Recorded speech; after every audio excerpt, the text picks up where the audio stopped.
Hi hello welcome to our channel. నేను మిశ్రి. ఈరోజు మనం చెప్పుకోబోయే కదా ధరణి కళ్యాణం పార్ట్ 136. రోజులు వేగంగా గడిచిపోయాయి. ధరణి కాస్త బలంగా తయారైంది. ఆమెకి ఇంకేం హెల్త్ కాంప్లికేషన్స్ లేవు అని డాక్టర్ చెప్పారు. ఆమె పరిపూర్ణంగా ఆరోగ్యంగా మారడంతో గగన్ కుదుటపడిపోయాడు. తన అన్నయ్య మరణ వార్త విన్న తర్వాత విదిత అమ్మగారికి హార్ట్అటాక్ వచ్చింది. వెంటనే ఆమెని హైదరాబాద్ నుంచి షిఫ్ట్ చేశారు. అందువల్ల రాజేష్ని కలవలేకపోయింది విదిత. వాళ్ళు మరొక నెల తర్వాత ఇంటికొచ్చారు. రాజేష్ను అతని ఆఫీస్లో కలిసింది విదిత. రాజేష్ మాటలు విన్న తర్వాత విదిత కుప్ప కూలిపోయింది. లేదు, నువ్వు అబద్ధం చెప్తున్నావు. మా అన్నయ్య అలాంటివాడు కాదు అని ఆమె గట్టిగా అరచి మరీ చెప్పింది. లేదండి, మీ అన్నయ్య మీ స్నేహితురాన్ని చంపేశాడు. మీకు గుర్తుందా? ఆ రోజు మీ అన్నయ్యతో పాటు వెళ్ళి తిరిగి ఇంటికి రాలేదు అని గుర్తు చేశాడు రాజేష్. ఆలోచించింది విదిత. ఆ రోజు నిజంగానే తన అన్నయ్యతో పాటు ప్రగతి వెళ్ళింది. కాదు కాదు, బలవంతంగా తనే పంపింది. అన్నయ్య 2 రోజులు ఇంటికి రాలేదు.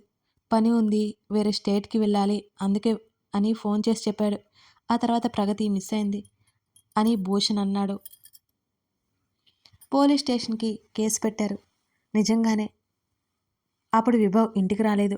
ఆలోచిస్తున్న విదితను చూసి, మీకు ఇంకా నమ్మకం కలగపోతే ఇవి వినండి అంటూ రాజ్ విభవ్ మధ్య జరిగిన సంభాషణ వినిపించాడు రాజేష్. అయినా నమ్మలేకపోతోంది విదిత. ఆమె కళ్ళు వర్షిస్తూనే ఉన్నాయి. సరే ఇది చూడండి, ఈ వీడియో మేము కూడా పూర్తిగా చూడలేదు అంటూ విదితకి ఒక వీడియో ముందు పెట్టాడు. విభవ్ ఒకవేళ మనీ ఎగ్గొడితే ఆ వీడియో చూపించి బ్లాక్మెయిల్ చేయాలని చూశాడు రాజ్. ఆ వీడియో ప్లే చేసింది విదిత. విభవ్ బలవంతంగా ప్రగతి ఓని పట్టుకుని లాగడం, అంతేకాకుండా ఆమెను బలవంతంగా ముద్దు పెట్టుకోవడం, హత్తుకోవడం, ప్రగతి ఏడుస్తూ ప్రాధేయపడ్డం, ప్రగతికి డ్రగ్ ఇంజెక్ట్ చేయడం, ఆ తర్వాత ప్రగతి నిశ్చలంగా మారి ఏడుస్తూ విభవ్ వైపు చూడడం, విభవ్ రాక్షసంగా నవ్వుకుంటూ ప్రగతిని గదిలోకి తీసుకువెళ్ళి తలుపులు మూయడం అంతవరకు ఉంది ఆ వీడియోలో. ఆ వీడియో చూస్తూనే ఫోన్ని వదిలేసింది విదిత. ఇప్పటికైనా మీ అన్నయ్య నిజస్వరూపం ఏంటో తెలిసిందా మీకు అని అడిగాడు రాజేష్. వెక్కి వెక్కి ఏడుస్తోంది విదిత. ప్రగతి అంత అమాయకురాలు, ఎవరేం చెప్పినా నమ్మేస్తుంది. తన అన్నయ్య తన స్నేహితురాల పట్ల ఎంత క్రూరంగా ప్రవర్తించాడు. ముక్కుపచ్చలారని ఆమె జీవితాన్ని నాశనం చేసి చంపేసి ఇప్పుడు చనిపోయాడు. అంతా తన వల్లే జరిగింది. ప్రగతి వద్దు, వెళ్ళను వెళ్ళను అంటుంటే తన అన్నయ్యతో పంపించింది తనే. చేతుల్లో ముఖం దాచుకుని ఏడవసాగింది విదిత. వినయ్, మీ అన్నయ్యని చంపడంలో తప్పుందా? ఇంకా మీ అన్నయ్య చేసిన పని తెలిస్తే మీ గుండె ఆగిపోతుంది. మీతో ఆ వివరాలు ఏమీ చెప్పకూడదు అనుకుంటున్నాను. ఇప్పటికైనా మీ అన్నయ్య కేసు వదిలేయండి. మీ స్నేహితురాలికి న్యాయం చేయండి అని అన్నాడు రాజేష్. ప్లీజ్ ఈ వీడియోని తీసేయండి. ఇంకెవరూ చూడకూడదు. నేను ఈ కేసును వదిలేస్తున్నాను అని చెప్పి స్నేహితురాలి బాధ కళ్ళ ముందు మెదులుతుంటే ఏడ్చుకుంటూ ఇంటికెళ్ళిపోయింది విదిత. విదిత వెళ్ళాక గగన్కి కాల్ చేశాడు రాజేష్. చెప్పరా, లిఫ్ట్ చేసిన వెంటనే అడిగాడు గగన్. విదిత వచ్చిందిరా అంటూ జరిగింది మొత్తం చెప్పాడు రాజేష్. మౌనంగా ఉండిపోయాడు గగన్. జైలుకి వెళ్ళి కొడుకుని కలిసి వచ్చాడు భూషణ్. వినయ్ ద్వారా విషయం తెలుసుకుని కుమిలిపోయాడు భూషణ్. అమాయకంగా ఉన్న ప్రగతి ముఖం గుర్తుకొచ్చింది. కళ్ళ ముందు మెదులుతూ ఉంటే అనవసరంగా కూతురికి గగన్ మీద ఆశలు కల్పించి విభవ్ వాళ్ళ ఇంట్లో ఉంచడం ఎంత తప్పో అర్థమై కుమిలిపోయాడు భూషణ్. కొడుకు ప్రోత్సాహంతో గగన్కి క్షమాపణలు చెప్పాలి అని చెల్లి ఇంటికి బయలుదేరాడు భూషణ్. కూతురు ఎప్పుడైతే చనిపోయిందో ఆ తర్వాత మళ్ళీ గగన్ వాళ్ళ ఇంటికి వెళ్ళలేదు భూషణ్. ధరణి అంటే విపరీతమైన కోపం ఆయనకి. కొడుకు చెప్పింది విన్న తర్వాత ధరణిని చంపేయాలని అనుకున్నాడు. ధరణితో పాటు గగన్ని కూడా చంపేయాలి అనుకున్నాడు. అదే అపరాధ భావంతో చెల్లి ఇంటికి వచ్చేశాడు భూషణ్. హాల్లో మాలవిక బామ్మ కూర్చుని ఉన్నారు. హాయ్ మామ్, హాయ్ గ్రాని అంటూ సోఫాలో వెనక్కి వాలాడు గగన్. హాయ్ నాన్న. మాలవిక గగన్ కోసం కాఫీ చేసుకొచ్చింది. ధరణి ఎక్కడా? కాఫీ తాగుతూ అడిగాడు గగన్. అరగంట క్రితం గదిలోకి వెళ్ళింది అని చెప్పి పక్కన కూర్చుంది మాలవిక. మేమిద్దరం వెళ్ళడానికి అని చిన్న ట్రిప్ ప్లాన్ చేశాను అని అతను అనగానే, కన్నా వద్దు, కడుపుతో ఉన్న అమ్మాయిని ఎక్కడికంటే అక్కడికి తిప్పకూడదు, తీసుకెళ్ళకూడదు అని వెంటనే అంది బామ్మ. గ్రాని, అది కాదు, మా వెడ్డింగ్ యానివర్సరీ ఉంది కదా 2 డేస్లో, మా టైం అది అని నచ్చజెప్పే ప్రయత్నం చేశాడు గగన్. వద్దు నాన్న, మంచిది కాదు. ఒక్క పని చేయండి, మేము ఎక్కడికైనా వెళ్తాం, మీరే ఇంట్లో గడిపేయండి అని నవ్వింది మాలవిక. మళ్ళీ అప్పుడు సంగతులన్నీ గుర్తొచ్చి, వద్దు వద్దు, మిమ్మల్ని వదిలి మేము ఎక్కడికి వెళ్ళాం అని వెంటనే అంది ఆమె భయంగా. మామ్, మేం వెళ్ళాలి, మేం ఫ్లైట్లోనే కదా వెళ్ళేది, తనకి కష్టం కండదు, ప్లీజ్ మామ్ అని అన్నాడు గగన్. ఒక మాలవికని తప్పితే ఎవరిని రిక్వెస్ట్ చేయడు ఎప్పుడు. నాన్న, ప్రయాణాలు మంచిది కాదు అంది బామ్మ. గ్రానీ, ఇక్కడ నుంచి కార్, ఆ తర్వాత మరో 1 or 2 hours ఫ్లైట్ జర్నీ, ఇదంతా నేను చూసుకుంటాను అని అన్నాడు గగన్. సరే వెళ్ళండి, జాగ్రత్త గగన్ అని అన్నారు. సరే, టుమారో ఎర్లీ మార్నింగ్ మేము ఇక్కడ స్టార్ట్ అవుతాం అని చెప్పేసి మెట్లు ఎక్కి గదివైపుకి నడిచాడు గగన్. అదే సమయంలో ఇంట్లోకి వచ్చాడు భూషణ్. చెల్లమ్మ అని మాటలు వినిపించి వెనక్కి తిరిగి చూశాడు గగన్. మిగతా వాళ్ళు కూడా. వెంటనే మాలవిక కాళ్ళ మీద పడిపోయాడు భూషణ్. పూర్తిగా వెనక్కి తిరిగి చూశాడు గగన్. అన్నయ్య, ఏంటిది, ఏమైంది అని కంగారుగా అడిగింది మాలవిక. నన్ను క్షమించు చెల్లమ్మ అని కన్నీళ్లు పెట్టుకుంటూ ఉంటే అక్కడి నుంచి గదిలోకి వెళ్ళిపోయాడు గగన్. క్షమించాలా? ఎందుకు? అసలేం జరిగిందన్నయ్య? ముందు లేచి ఇక్కడ కూర్చో అంటూ సోఫా చూపించింది మాలవిక. తల్లి, నేను చాలా పెద్ద తప్పు చేశాను.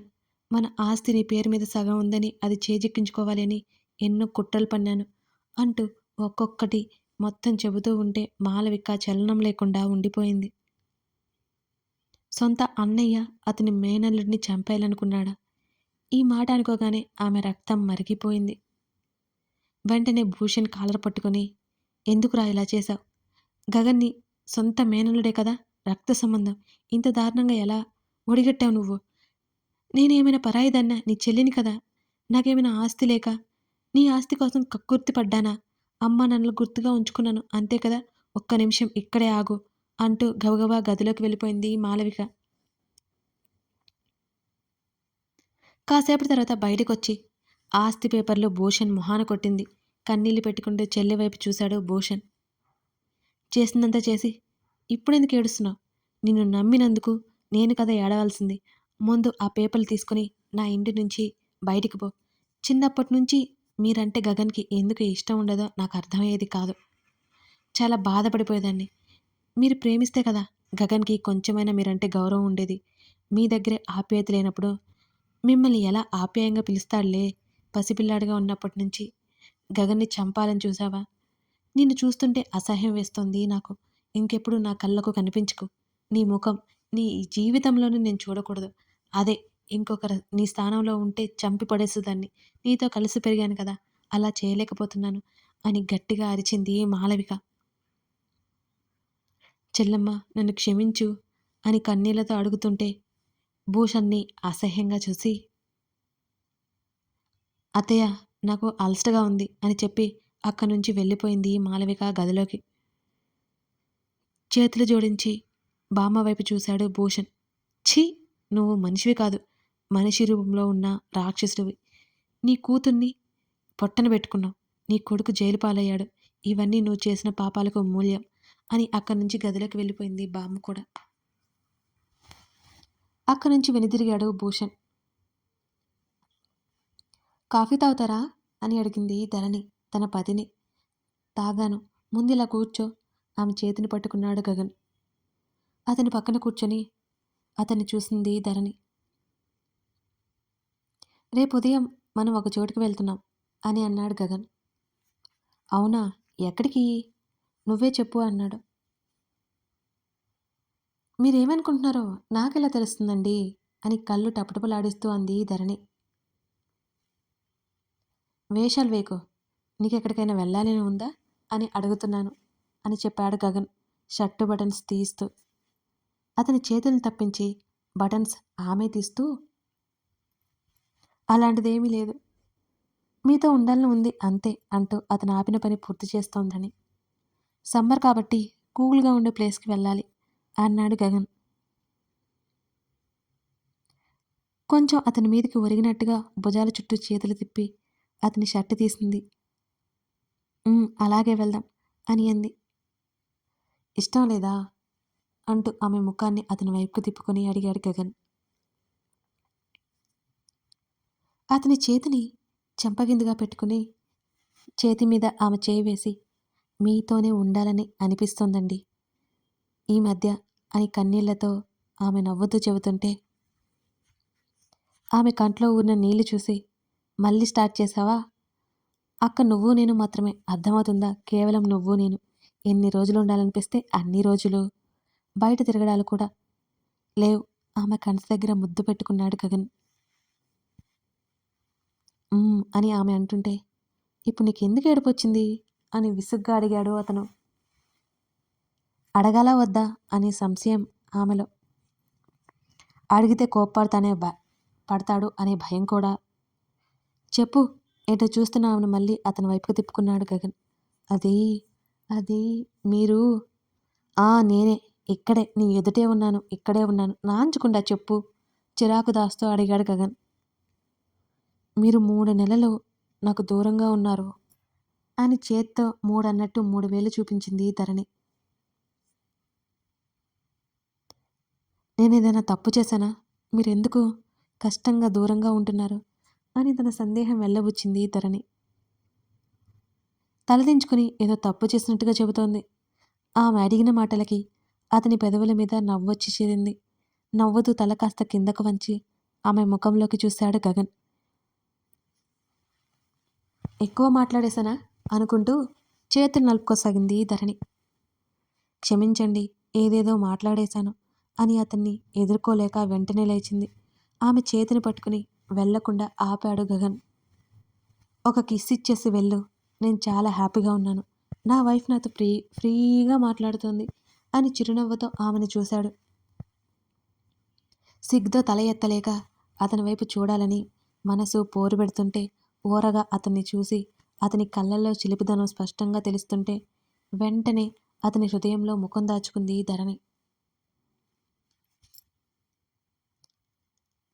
ఇప్పటి వరకు జరిగిన స్టోరీలో సస్పెన్స్ రివీల్ అయ్యాయని నేను అనుకుంటున్నాను. మీకేమైనా డౌట్స్ ఉంటే నిర్మొహమాటంగా అడిగేయండి. కథ కొనసాగుతోంది. Thank you for watching this video. అలాగే మన స్టోరీస్ని లైక్ చేసి మీ స్నేహితులకి షేర్ చేయడం మర్చిపోకండి. మనకి సిరి ఆడియో స్టోరీస్తో పాటు సిరి డైరీస్ అనే ఛానల్ ఉంది. మర్చిపోకుండా సబ్స్క్రైబ్ చేసుకోండి.